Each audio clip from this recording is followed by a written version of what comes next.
ये पैराबोला है, ठीक है, राइट।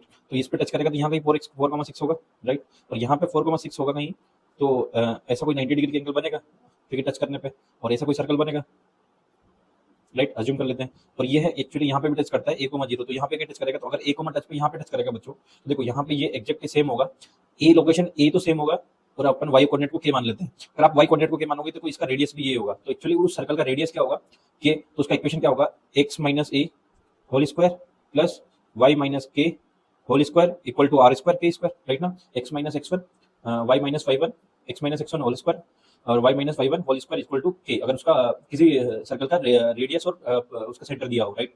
दूसरी चीज कि ये यहाँ पे भी टच कर रहा है, तो यहाँ पे टच करने का मतलब है कि इसका dy बाई डी एक्स, इसका पैराबोला का ये टेंजेंट बना सकते हैं अपन इसको, टच टेंजेंट, और टेंजेंट से इसका ये क्या होगा, ये परपेंडिकुलर, तो ये नॉर्मल का काम करेगा। और नॉर्मल कहाँ से शिफ्ट हो रहा है, ये नॉर्मल कहाँ से पास आउट हो रहा है, ए कोमा के से, तो ए कोमा के में दो इक्वेशन मिल जाएगी, और दोनों को सोल्व कर लेंगे तो इजीली इक्वेशन आ जाएगी, राइट ना। तो ट्राई करते हैं बच्चों, ठीक है। एक चीज और, जैसे ये एक सर्कल बना, और सर्कल ये 4,6 से भी पास आउट होता है क्योंकि टच करता है, तो 4,6 को सेटिस्फाई करेगा, तो इसमें पुट कर देते हैं 4,6, तो 4 minus a whole square plus 6 minus k whole square equal to के स्क्वायर, राइट ना।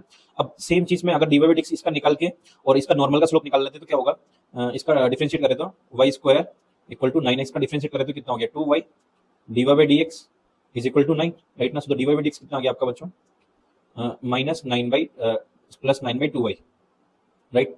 y का value at a point 6, this point, so 6, so y replace by 6, तो 9 2 इंटू 6, तो ये कितना आ गया बच्चों, 3 पर कैंसिल हो जाएगा, 3/4। तो जो नॉर्मल है उसका स्लोप कितना जाएगा, -4/3, इसका परपेंडिकुलर है। और नॉर्मल कहाँ से पास होता है, इस पॉइंट से, तो इस पॉइंट का इस एक नॉर्मल का इक्वेशन बना देंगे, y minus 6 is equal to -4/3 x minus 4, right. ये आपका इसका पैराबोला का नॉर्मल आ गया, पैराबोला का नॉर्मल का इक्वेशन आ गया। तो ये भी कहाँ से क्रॉस करेगा, a कोमा के से, तो इसको भी सेटिस्फाई करेगा a कोमा के, तो क्या आएगा, k minus 6 is equal to -4/3 a minus 4, correct. अब इसको दोनों को सोल्व करके यहाँ से a और a का वैल्यू निकाल लेते हैं। इसमें क्या पूछा है, r का रेडियस, यानी कि a का वैल्यू पूछा है अपन से, तो पुट करते हैं बच्चों, ये 3k हो जाएगा, 18 is equal to -4a plus 16, right ना। So 3k is equal to कितना हो जाएगा आपका, इधर शिफ्ट करेंगे तो हम इसको, तो -4a, राइट, और 18 इधर शिफ्ट होने के बाद कितना हो जाएगा,